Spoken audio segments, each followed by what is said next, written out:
It's the music for me, okay? Yeah, Yes. I love it. Happy Monday, fellas. How y'all doing? Good. Good. What? Oh, where is the energy? Hello. How y'all doing? Amazing. Good. I gotta scream at y'all to wake y'all up. Yes. Well, listen, it is Monday. I'm happy to see you all. We have our first ever guest this month. Can we, give a round of applause for our first guest? We've been doing this I think for like 6 or 8 months. How long, Josh? Yeah, the first one was back in I can't remember exactly when, but this is about episode number 6 or 7, I believe. Yeah. Okay. And then so we're really excited to have the one and only Armani Walton, who is an adult content creator. Fun fact, I think he is the first Black gay person in Playboy, like to be signed with Playboy. Yes, So yeah, we are in the midst of a legend who is making strides in the industry, and we're happy to have you here today. Yes, thank you. I'm glad for y'all for having me. I appreciate this opportunity. I really do. Absolutely. Tell us a little bit about, because we know who you are, but people who are watching may or may not know who you are. So kind of tell them a little bit about who you are, your backstory, and then we might have a couple questions for you. Okay, so I'll start off. Originally, I'm from Memphis, Tennessee. I'm 28 years old. I started out actually doing teen TV, PBS TV 24, a show called The Bridge, growing up in high school. I did that for 2 years. I was a host, graduated, went to college. Then what I did, I started getting into content creating and working with different brands as an influencer. Then I came out as a gay influencer, started collaborating with different companies like bikini, thongs, jock straps, the whole nine. And I took it a step further and I started doing adult entertainment, as in exotic entertainment, as in dancing, as in doing OnlyFans work, as in private parties, hosting sex parties, the whole nine. So it's everything. It's given full package. Yes. Yes, the whole thing. That is awesome. And so I've known you for a while. I think Josh got a chance to meet you last year at Gay Pride. Yes. Yep. It was something to behold, I must say. We were in our booth at Pride, and along comes Armani in a full thong, and it must have been maybe 50 degrees outside. I don't remember, but Lamont flagged him down, and he brought him into our booth and did an interview. And I was mad. I was not the one that got to do the interview. I'm gonna get you this time, and Pride is a month away. So. Yeah, I remember that. That was a fun day for me, and that video actually went viral too, because I was the only one. Of course, it was cold, and I was just feeling myself. I had a couple of drinks, and I came over to the booth, did the interview, and that got a lot of views. I remember. It did, and we were having conversations about dating, and I feel like you gave a great response, and people just kept commenting on it over and over again. Yes, it's awesome. So, Aaron, I know you're moderating today. I'm going to turn it over to you. Yeah, absolutely. FYI, Armani, if you are still in contact with some of the underwear folks, I need some more underwear. So please, by all means, let me know. Let's set that up. So, okay, I got you. You wear like thongs or regular underwear or jocks, or what's your style? You know what? Whatever you give me, as long as it's free, we're good. Okay, we're good. I got you. Yes. No, I kid. So let's go ahead. We got some really good questions that we want to ask. Okay. So let's jump in. What was and you kind of mentioned it, you kind of talked about it, but what was your introduction to porn like? Okay, so in that aspect, when I was modeling and doing all the print modeling for the underwear brands and this and that at the time, and Lamont, you probably remember this. My old page, I had got to 121,000 followers at the time. So my fee was higher. Okay, so at the time I was charging I was getting at least $600, $700, $800 to promote and post in underwear and, show my ass and from the back and all of that, right? So of course, people all the time would ask me like, do you have OnlyFans? Can I see more? What do you do outside of this? It's consistently every time I would go out, do a hosting, it's always, what's your Twitter? What's your OnlyFans? So when my money with brands start going down, because a lot of guys come in and do stuff for free, right? And let's just say they may have the better body, being so extremely muscular and this and that. So once they start doing stuff for free, that money with collaborating with brands, with underwear, clothes, whatever, that went down extremely. So I went from making $600-700 a post to now they want to pay only $100. So in my mind, I'm like, okay, with social media, that's not going to work for me. I got big boy bills. That's not going to work. So I said, I'm just going to dive into this. I already tease online. Let's just go ahead. I'm going to start an OnlyFans account.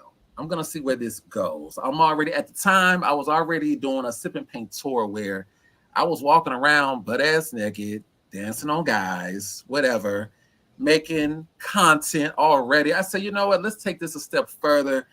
Let me go ahead and tap into this OnlyFans. And within the first 2 weeks of OnlyFans, I made $4,000. And that was just telling people to subscribe before I even really got freaky in doing solo content and selling certain videos. So that's what kind of jumped me into it. I feel like it was another way of income and be able to give people another side of me that I never did before online. And so I loved it, because of course I like to show my body. I like to get into that. I like to promote, because that's kind of way how I promote body positivity as well, through, I feel like, my assets showing either that's my dick or ass or, So that's how that jumped off into, I guess you can say, porn, adult entertainment online. Okay. Wow. And if you haven't seen some of Armani's stuff, I will make sure you can see it here. Okay. There you go. There you go. There you go. Look, that's just a PG-13. I can get us thrown off of YouTube. Good work. Yes. Good work. For us, what was our introduction? And thank you, Armani, for saying that, and thank you for sending those pictures. So for us, what was our introduction to porn like? Okay. Oh, so if you VHS, this is way back when they had VCR you had to put in. This was probably, we had internet, but I was not going to look at anything on the internet in my parents' house on that dial-up phone, because that would probably be the worst. But I definitely would say VHS videos, and then also just magazines. I think, is that too old school, magazines? Yeah. Yeah. I feel like my first introduction to porn, I had an older brother, 7 years older, who had already gone through puberty, already gone through all of the things, right? And I remember sneaking into his bedroom as a adolescent, 12, 13-year-old, and finding Playboy magazines. And I was gay, but there was something about the erotic nature of the magazines that was still sort of like intriguing, right? And I remember I would sneak out of the house, and I think I snuck one, and me and my cousin, I was like, look at this magazine I have, so that was probably my first introduction to anything pornographic, but it was completely straight. Okay. I had a similar experience. My best friends had an older brother, and whenever I'd go spend the night at his house, of course, we were going through all his stuff when he wasn't in his room, and there was his old porn collection. And it was like cocaine. We just couldn't get enough of it. But it was, I grew up in church, and so and just felt so much guilt and so much shame afterwards, and would pray for forgiveness and on and on. And then sure enough, the next time we go over there, like it just sort of became this thing that we just kind of did, but we never ever talked about it. And so there was sort of this level of shame that, and guilt that I carried around, at least, and didn't have really. And I've just, with the work that I do with a lot of my clients, that, just that's a lot for a 12, 13-year-old to be exposed to and not have anybody to really talk about it or process it with. So that, I mean, it's pretty compelling stuff. Okay. I also remember my cousin and his family, they had satellite dish. And if you stayed up past a certain hour, Yes. if you found the right channel, it was adult, movies all night long. Mm-hmm. Of course, parents in the other room, you have to keep it on mute just to, and it wasn't necessarily like, for me at least, so much sexual as it was just like curiosity, I think.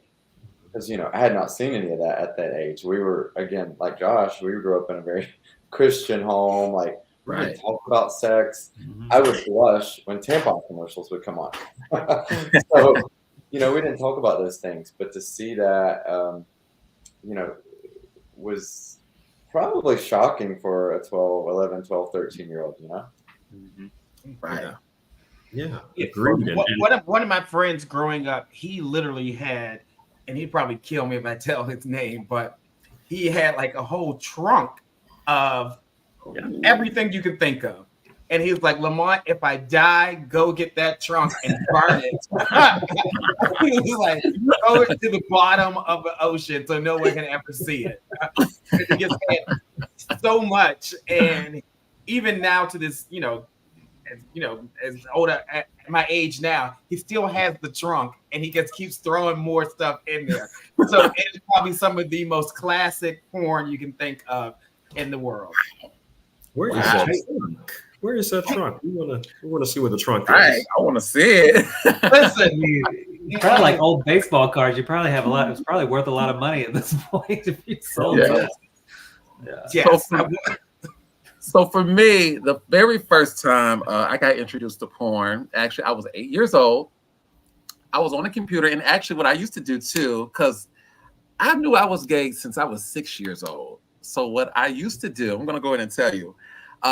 Have you remember the guys, the Word Up magazines, where it would have like all the R&B artists and show their body and have the posters and okay. So what I used to do, I used to steal the magazine because of course my parents weren't buying me a magazine full of guys with their shirt off. So what I would do, I would go to the store, I would get the magazine, slip it in, go home, look at it. I would plaster it. As soon as my parents would leave or whatever, I would, hang it up. When they would come back, I would take it down. I was dedicated to being, I guess, a down low kid, baby at the time.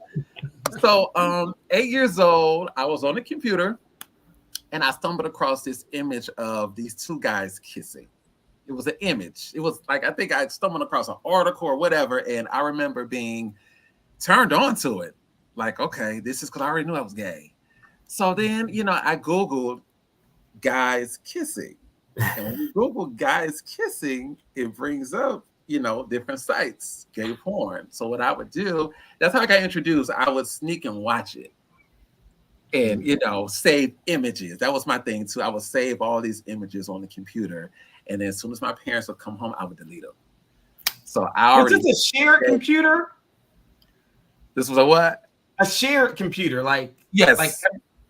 See, that was my problem growing up. We had a shared computer that everyone sat in the dining room to get on the computer.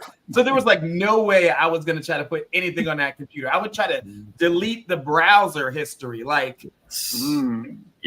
Y'all can't see this. Yes. So I was a sneaky gay kid. I think we all were. I really You have do. to be. I mean, you have to be because, I mean, at least, I was getting bullied at school already, getting called faggot and gay and all this kind of stuff before I even knew anything like that about myself. And so, I mean, it just, it felt like there was a certain amount of safety that was at stake, or at least at the very minimum, getting ostracized. So my story is a little bit different from you guys, and I'm wondering if you guys can relate, maybe not. I remember, and I'm hoping that none of my family members are watching, but I remember sneaking, having a VHS tape, and you had to rewind it. So long time ago, you had to rewind the VHS tape. I remember having a VHS tape, and I don't remember how we got it or where we got it from, but I remember all of my classmates getting together one evening, and we watched Friday, the first one, the original one, and the best one, and then after that we put that off, and then we watched porn. And I remember watching porn, and I remember my dad coming home, and I'm like, oh shit, like, what am I gonna do? And so I remember taking the porn and hiding it in a black bag. I don't know if y'all remember that. And he found the black bag. I don't think that he ever watched it, but he did throw it away. So my one and only porn tape is gone. And so, Lamont, I'm coming to your front, and I want some VHS tapes. I'm sure he had some classic ones. Now, was that gay or straight or kind of mixed one you had? That one was actually straight and lesbian porn. Now, Aaron, I know you have VCR cleaner, but do you have a VCR? Oh yeah. I forgot about that. Okay. But I have VCR cleaner for good porn. I forgot about that. Thank you. We would have to rewind it back to the exact spot that we found it, so that my friend's brother wouldn't know that we had gone into his stash. And so if you forgot, like, oh shit, I forgot what, like, that was, there'd be some panic there as well. I love it. I love it. So I want to pause just for a second. Lamont, there's a in the chat. Yeah, apparently there's someone who has a similar name to you, Armani. Since Armani was here, they're saying they would like to know if anyone who works, I guess, in the adult content creating field, do you see yourself as less valuable than, for being in the adult industry? Do you believe that you can actually find love as a content creator? I think, that's what we're going to talk about today too. Yeah, thank you. Right. So I will say, from my life perspective, what I've been through, haven't been less valuable. I will say definitely eliminates the people who would actually date you for doing OnlyFans content. But there are a lot of guys, I will say, for me, with my experience, there's been a lot of guys who actually don't mind what I do. Because strangely, before I even started this lifestyle, of course, I was the same person that said, oh, I would never date nobody that did porn or did OnlyFans work or any of that bullshit, none of that. It's been totally different for me, my experience. It's actually introduced me to certain guys that I didn't even think would be into dating me on that type of level at all. I'm talking about guys where I'm going to go ahead and say this, like DL NFL players. Yeah. There's been a lot of them that hit me up all the time, and not just asking about sex, but like, hey, like, can I get you here? Let's hang out. I just want to get to know you. It's been that type of vibe. Did you say NFL players? Yes. Ooh, the Yes. tea is hot. Yes, they are. Look, they may not like a picture or follow you, but baby, they are looking.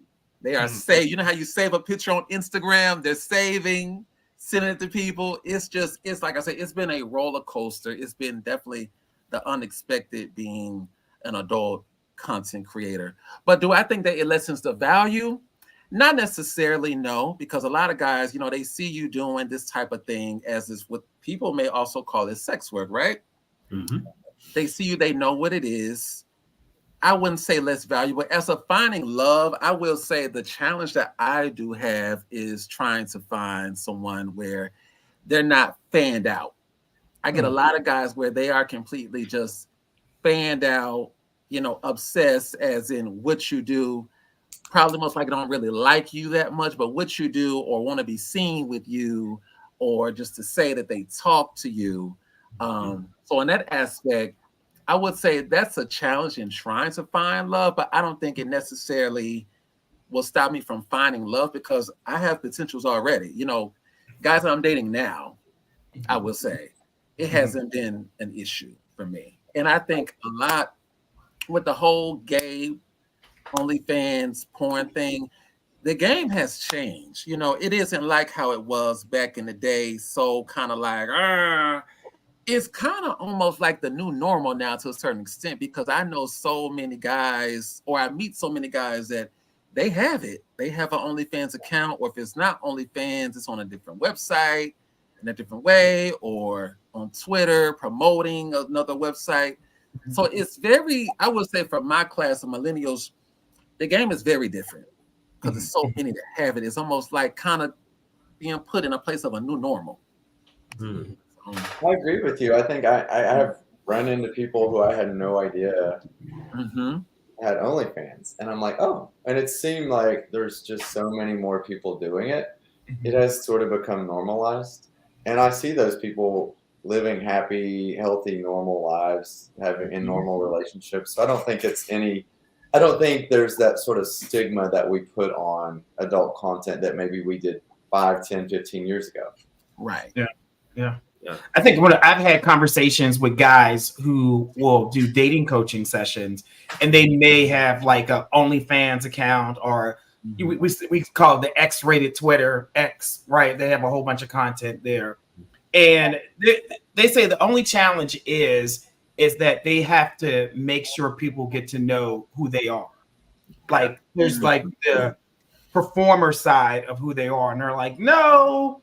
Actually sit down and talk to me and actually get to know me a little bit more. And that's the challenge, because people can't separate the performance from the actual person. Yes. Do you find that sometimes? I can agree with that.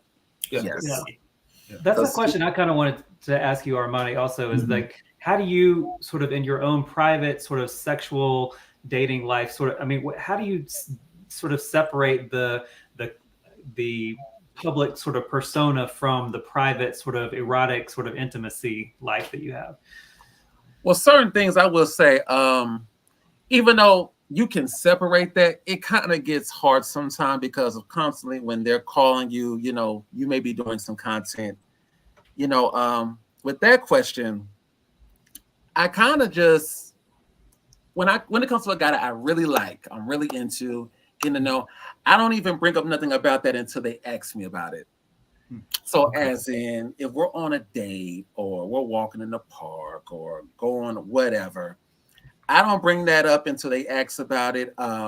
They strictly get to know me in a different light. Of course, when I'm in front of a guy, getting to know him, we're on that level. I'm not naked, I'm not even talking sexual. I kind of let them lead the way for me. That's what always has worked for me. Kind of just let them ease into it, because like I said, I'm an open book, so I'm open to talk about it and we can come to something, however the person feels. But that's pretty much how I would say I separate that. I kind of just shut it out until it's time for that discussion to be had. But to be honest, before they even meet me, they see me on IG, they see what I'm doing. It's not a secret.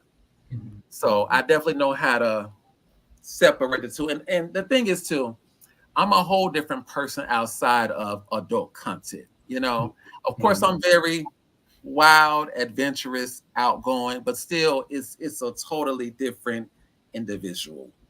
And I just demonstrate that in different ways when I'm dating guys with my love language. So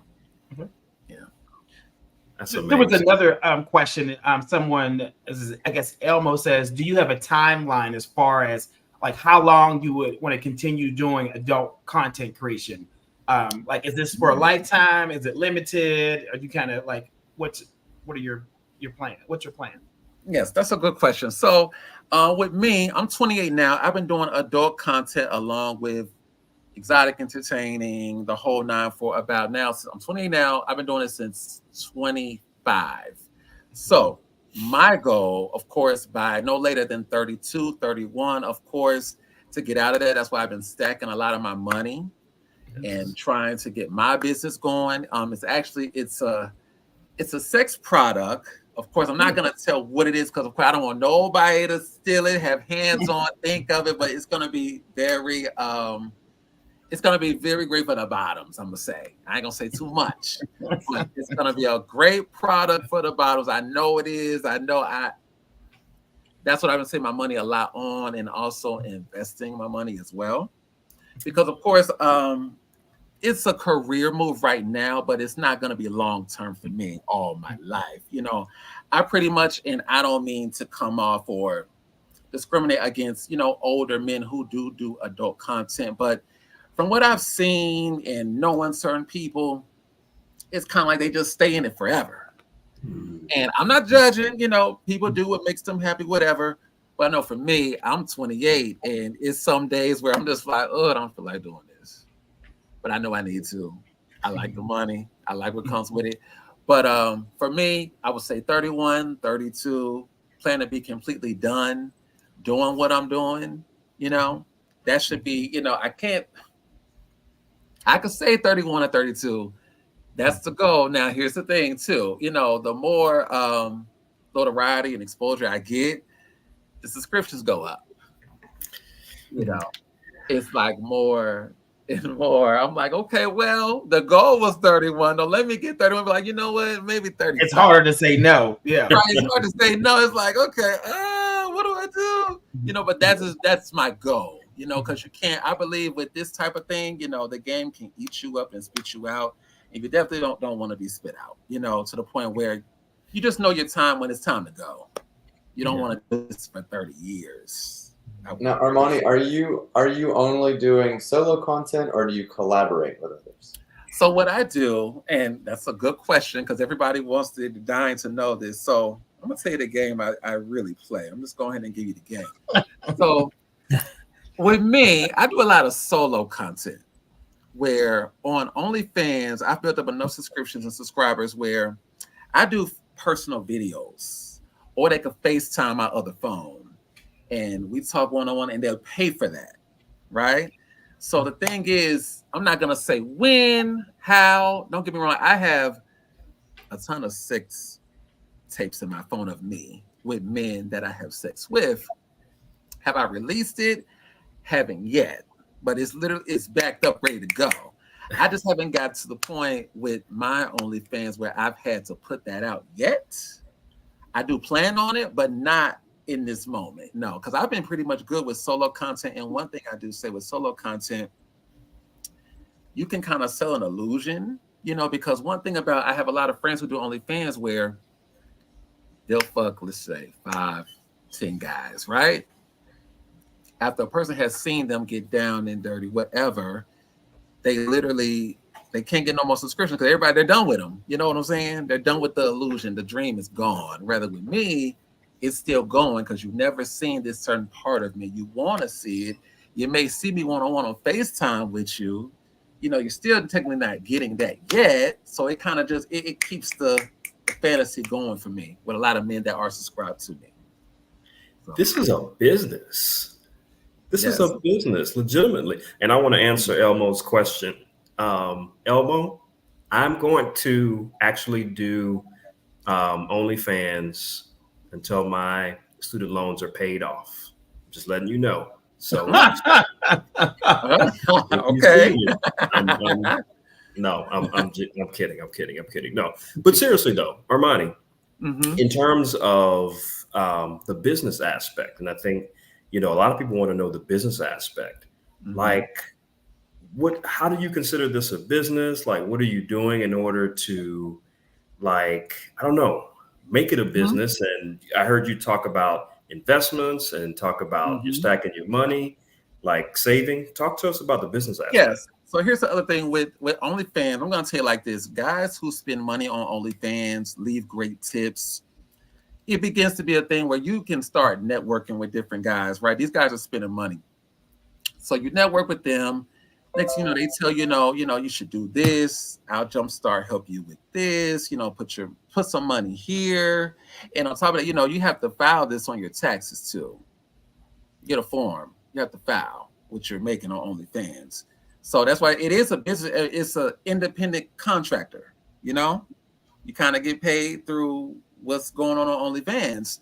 So that's how I've been able to invest with different things and put up money through different guys that I've met through OnlyFans.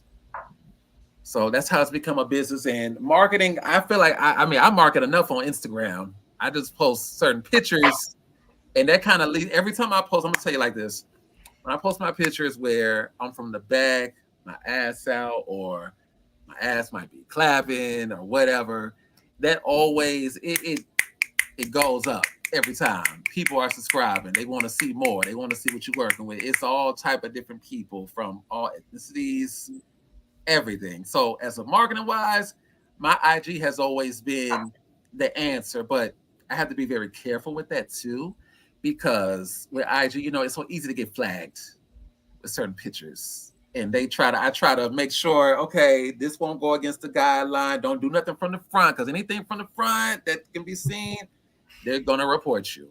So, at a strategy wise, Instagram is it for me. But as of a business, yeah, it definitely. And here's the thing: I have like a with OnlyFans, I have like a set time and day and what's gonna, you know. And you view the messages, and of course, guys want different things. They might want you to FaceTime them. Okay, this guy might leave a tip. You know, for $300, you're gonna be on FaceTime for 2 hours, just naked, talking shit.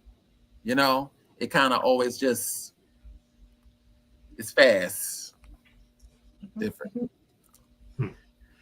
That's amazing. Wow. Okay, so we are learning so much tonight, and let's keep the party going.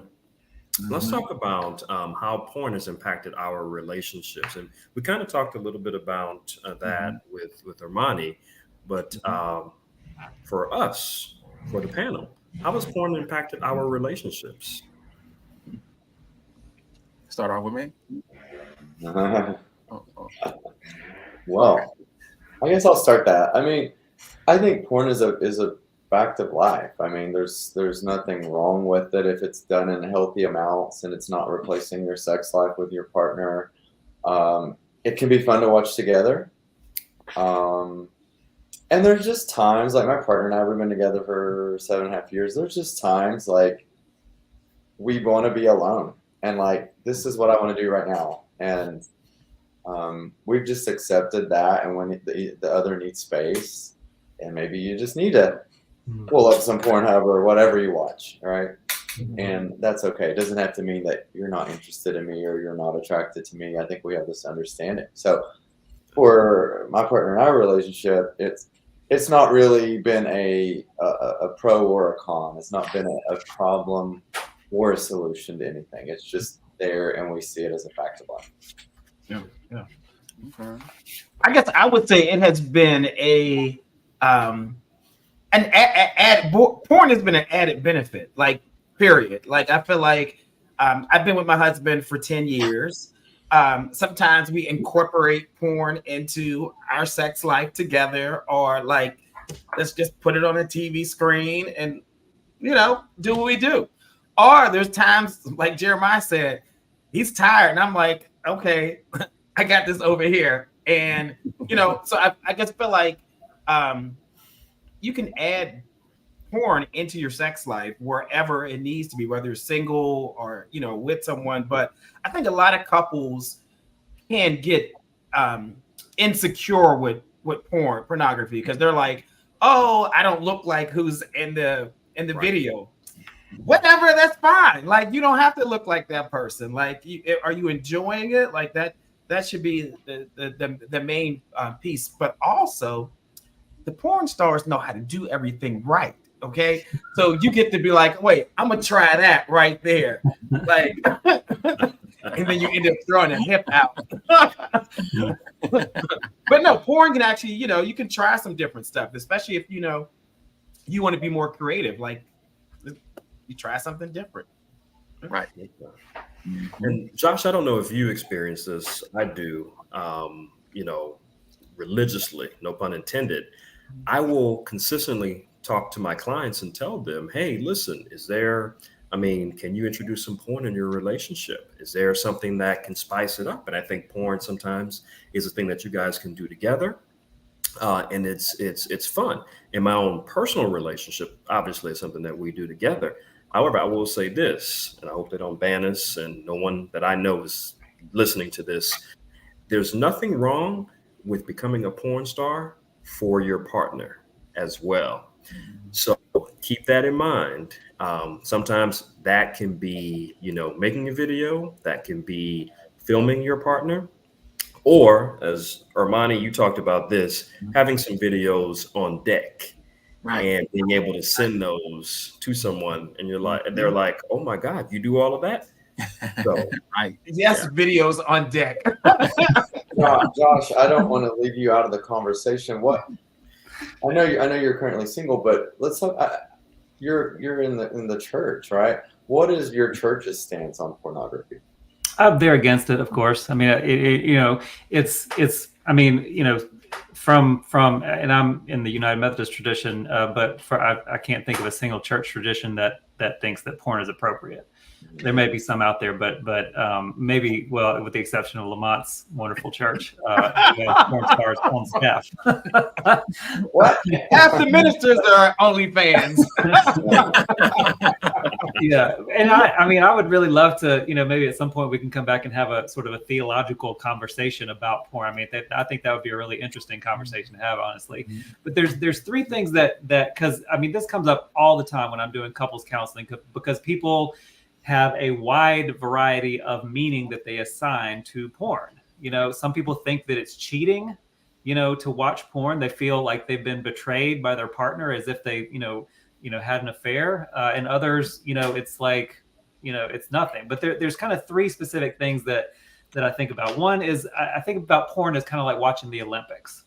I don't expect myself to get out there and sprint like Noah Lyles, or Usain Bolt or whatever his name is. I love watching them. I think that's amazing. Do I expect myself to be able to do that? No. So why should I expect myself to be able to look like, the way that the folks in porn? Now, that's not the same as getting ideas. That's one thing. But if I expect myself to be airbrushed and edited and lighting and all that, that's unrealistic expectations. And that's one thing I always try to unpack. The second thing is that it is a fantasy.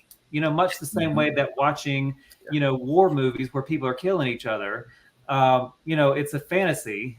In the same way that when I'm watching content, there's a storyline to it, and there's a context to it. And in all honesty, I guess the third point I make is that it's normal behavior. If you take out the narrative and the relationships that we sort of perceive from the story, we're talking about people having sex, and we're all sexual beings, even if we might identify as asexual. Everybody got here through an act of sex, mostly. I guess there's IVF people, but nonetheless, I mean, we are sexual beings, and so the behavior that we're observing and even consuming is normal behavior. So those are just three specific things that I like to sort of help my clients kind of think through as they're dealing with their own relationship with porn. I think it's kind of like porn is like a brick. The brick doesn't care whether it's laid as the foundation for a cornerstone of a building, or if I throw it through that window and break something. It's sort of, the porn itself is kind of indifferent in a lot of ways. One of the things, I know this, Aaron, it's not on the questions or things we were going to discuss, but as we're talking about porn, it makes me think, what the kind of porn that we consume, right? What does it say about us, right? And it made me think. So I did a quick Google search here.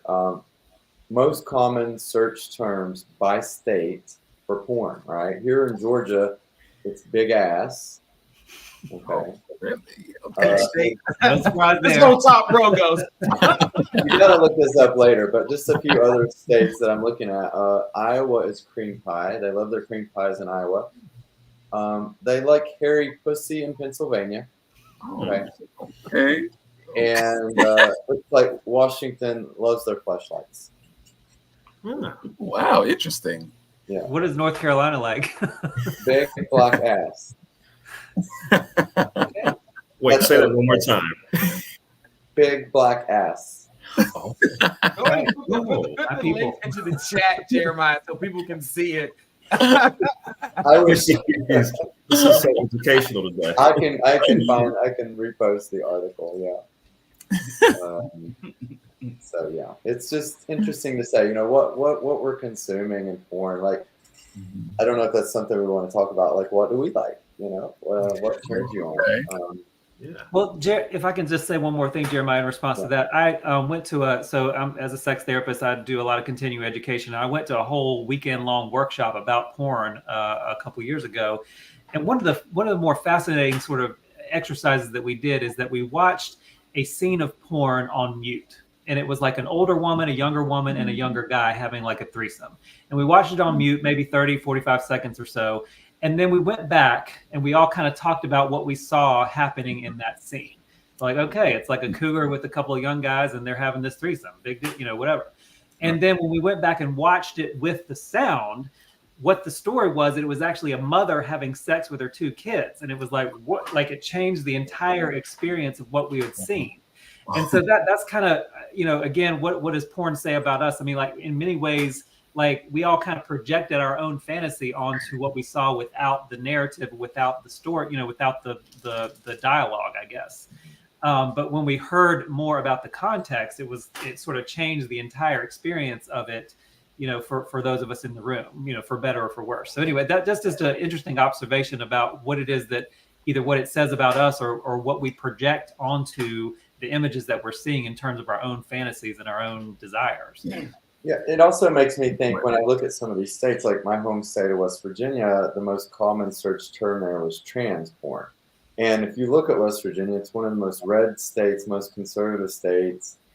And I don't even know, if there are that many trans, there are obviously transgender people there, but what is the correlation there, right? And so what does that say that that's the #1 search term on Pornhub? About those people. Is there something deeper there that people are playing out fantasies that they might not be able to play out in real time? Well, I guess that's that's the point of porn, adult content, is that it's fulfilling a fantasy. Like if you looked at my porn search, you'd be like, oh man, he's filthy. Like, oh my goodness, like I would make a porn star blush, right? Like that's how crazy it's gonna get.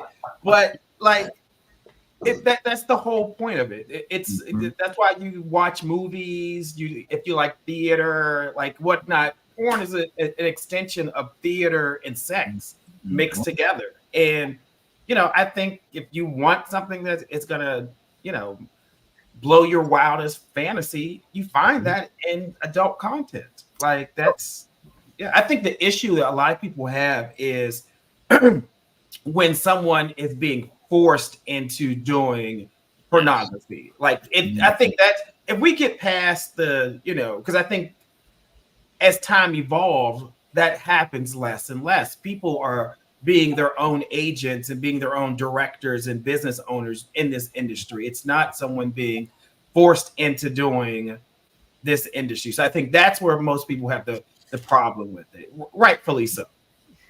In keeping with this theme, that's a good point that you bring up, Lamont. If we can pull up this question that has come up recently as probably 22, maybe 21, there's been a push for socially conscious porn.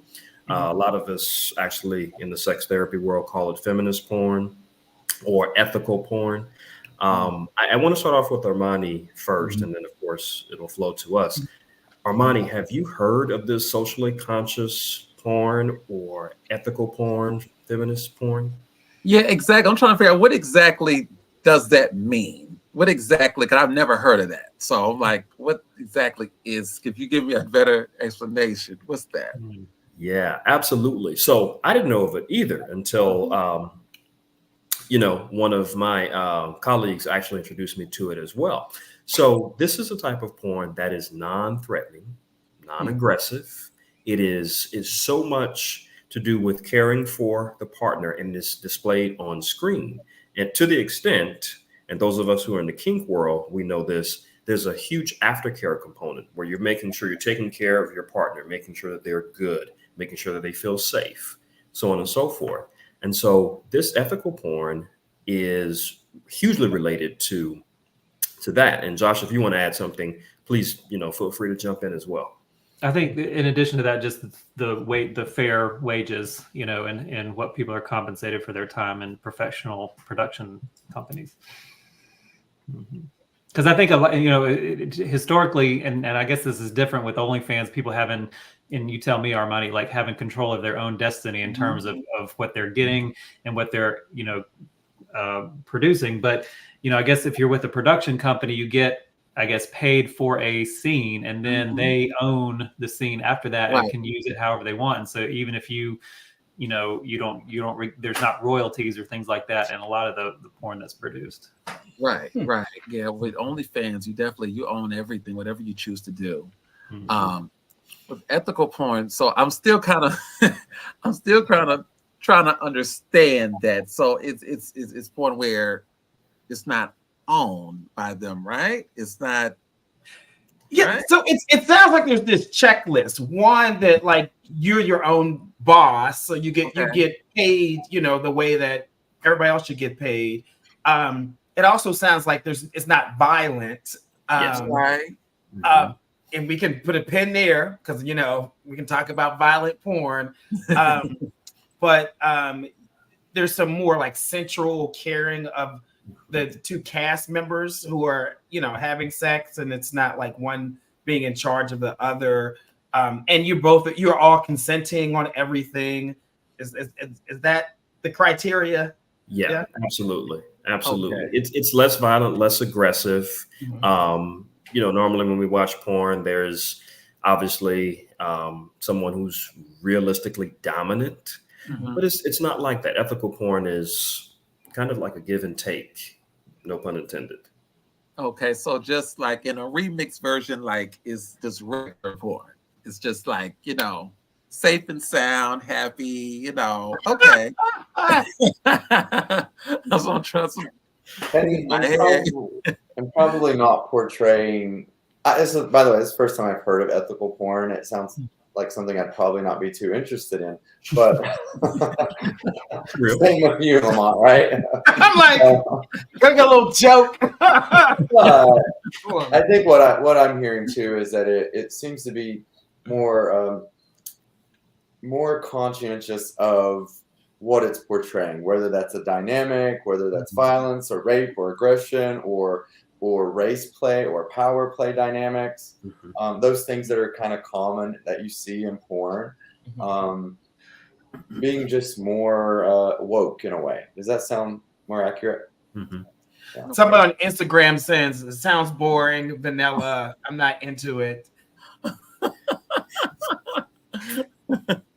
Okay. Okay. Just so I guess the moderate, polite version of porn, right, where it's just like happy dolly, have a little sex and call it a day, like. Okay.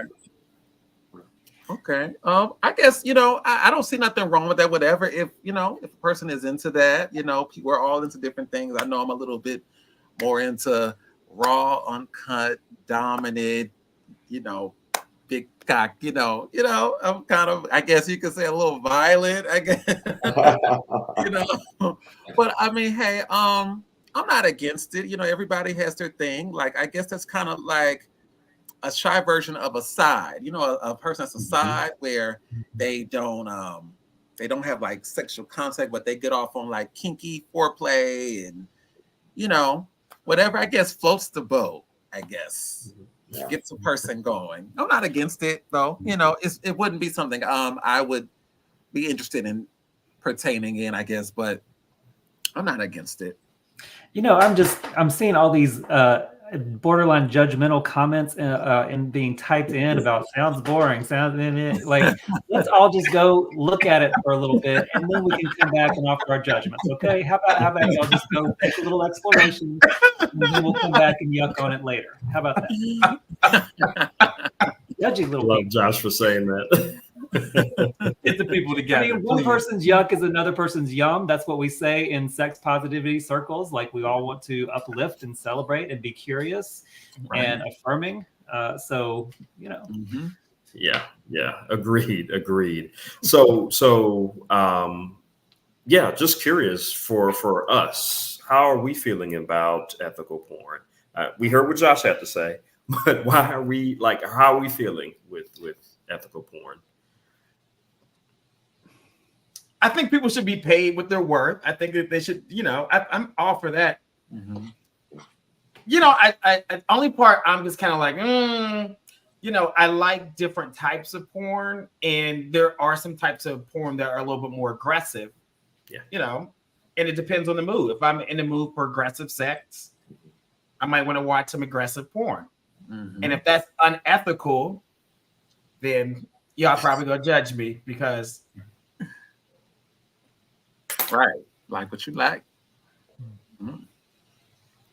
I think for most people, porn is in it's there's a distinction between reality and porn, right? It's a fantasy world. So I think for most people, they have the wherewithal to be like, okay, this is fantasy. This is not real life. I'm not going to act out this scene in real life. No, I think there's probably a very small percentage of people who may take that a step further, right? Where that maybe they get off on rape porn and that inspires them to commit something like a rape, right?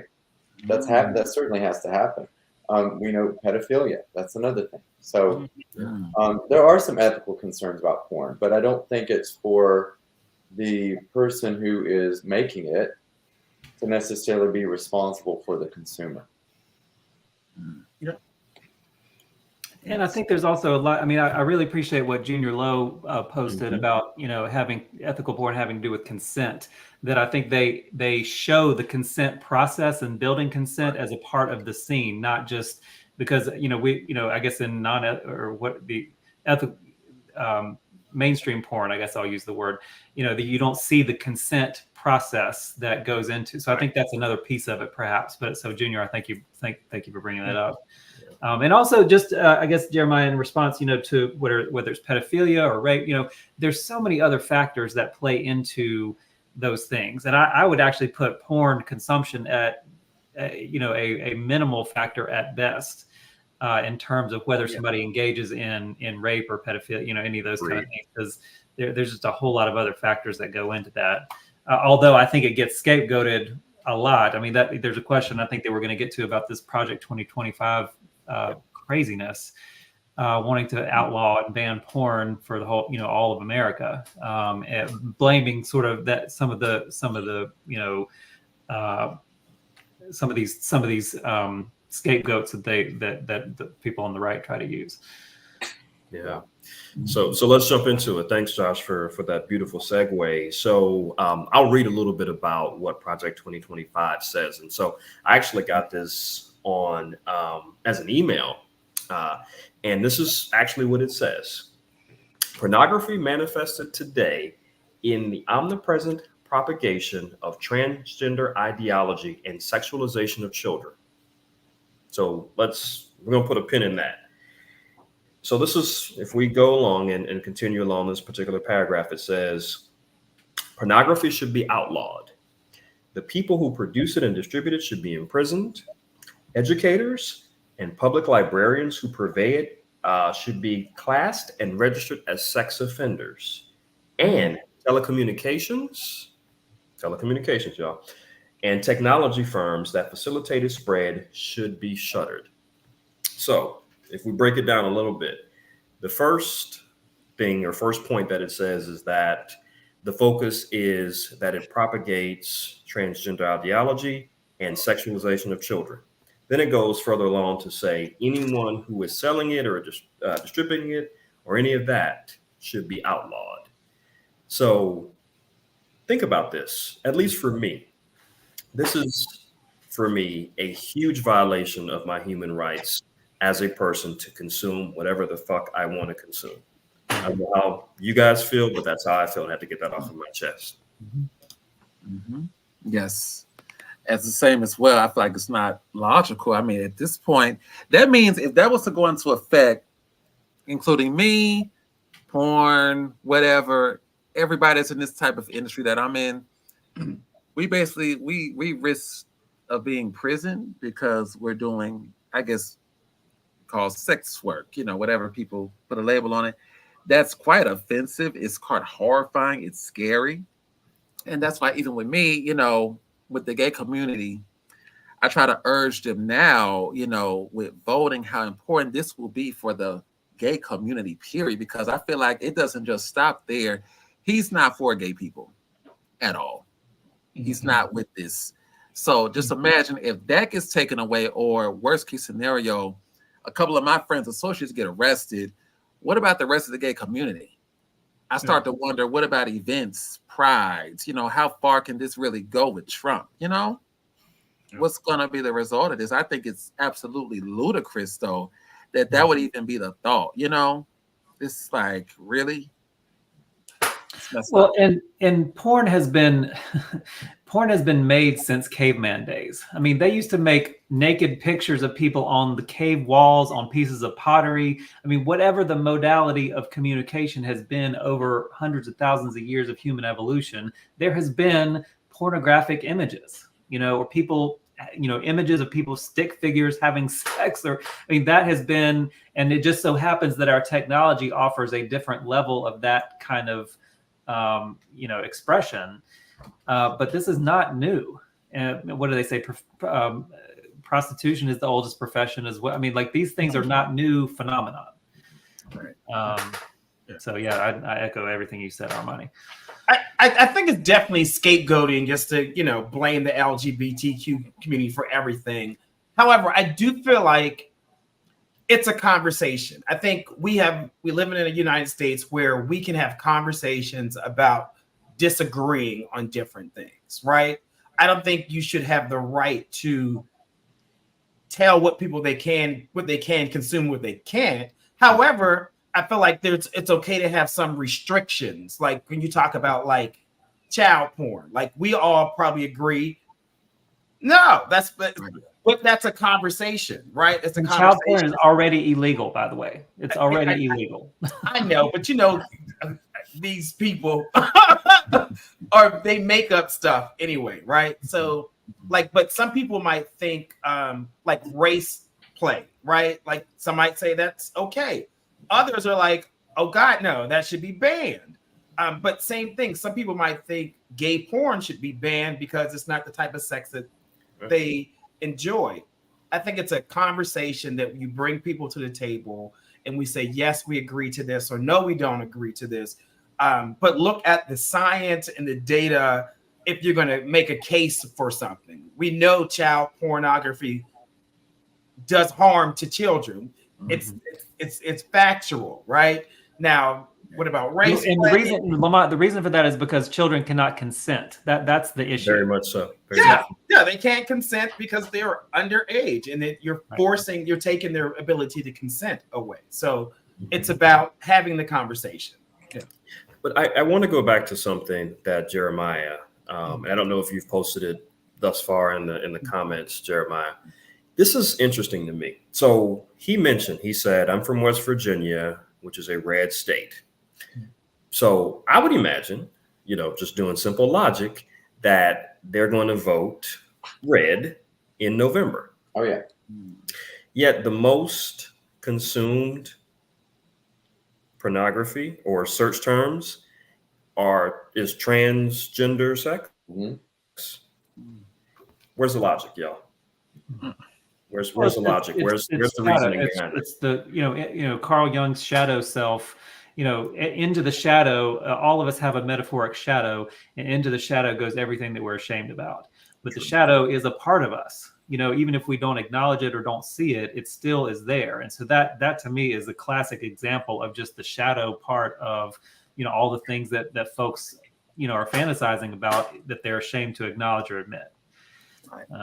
That's what that says to me. I don't know if anybody else would add to that. I put the link in the private chat, Lamont, if you want to post it into the comment section. It is posted. There it is. Thank you. I mean, I think it's awfully rich for a party who talks about big government, right? Who talks about don't take my guns, don't take these rights away from me, is the same party that we had this conversation last time, who is trying to restrict everyone else, right? You can't marry a man. You can't have an abortion. What happened to a society where consenting adults can make adult decisions for what's right for them, right? Right. I think there's just a very principled difference in how I view the world, and probably most of you, and how some of conservatives view the world. We're living in a very different world, right? And there's a lot of hypocrisy there.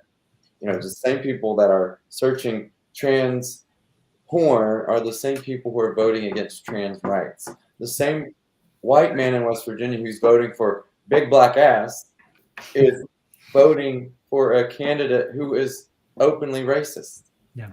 Right. Yeah. It's reality. Yeah, because people will want to have sex with you, but not vote in your interest. 100%. Mm-hmm. Dang. Wow. On that note, Oh, my bad. I mean, that's on that I note, think what Governor Tim Walz, who's the the vice presidential candidate, I mean, what one of the things that he said has been saying all along is mind your own damn business. When it comes to this type of adult content that I may or may not choose to partake in, a person's right to decide what they do with their own body, which is not just about abortion, it's about sex also. We made that point, I think, an episode or two ago, that the laws governing what a woman can do with her body also govern all of us about how we as gay folks specifically, what we do with our bodies in terms of our sex and who we choose to be in relationship with. It's the same principle that governs that what we can do with our own bodies.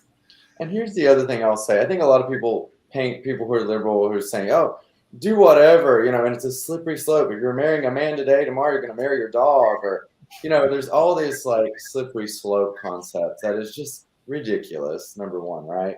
So I think a lot of people, Lamont, you said this earlier, like having some restrictions, like it shouldn't be okay. As you mentioned, Josh, pedophilia, child porn is illegal, right? We know that. But having restrictions so an 8-year-old or a 12-year-old makes it harder for them to access adult material that their small brain may not be ready to consume, right? So we're not saying, it's the same with any big issue. We're pretty reasonable. We're not saying, just let everyone do everything. Let's have some bumper guards on that, right? But let's do it in a way that adults, consenting adults, people who are paying taxes and voting can really do with their bodies what they want and consume what they want, as long as it's not hurting another person or a person who's not able to consent for themselves. Period. Agreed. And one last question before we go, if this is okay. And I would love for all of us to chime in here. Should we even teach porn? And I say porn, but what I really mean is, should we teach some form of, I don't know, what's the best way to say it? Erotic content? Thank you. Erotic content. Thank you, Jeremiah. As a component of sex education. Yes, absolutely. Yes, I will say for me, I feel like my life would have gone a lot more smoother learning more about my body if I had more education, sex education growing up about what I was either interested in or more about male and female. In school at the time when I was going, they only told what they did, but they didn't go into full detailed demonstration exactly. All I saw was the video was the sperm cells traveling to the egg. What is that? You know what I'm saying? I feel like that should definitely be taught in schools. And the thing is, the kids growing up, I will say for me, I was always intrigued, sneaking and watching sex scenes anyway. I feel like it should be taught. Why at this point, what's the point of hiding it? It should be out in the open. It's going to help kids growing up knowing more about their body. Okay. I love it. I love the idea of it. I think it sounds fine, but also we don't live in a world where this would ever be ever take place. But I also think that kind of goes back onto the parent and the family, right? You can teach your children in your home about religion.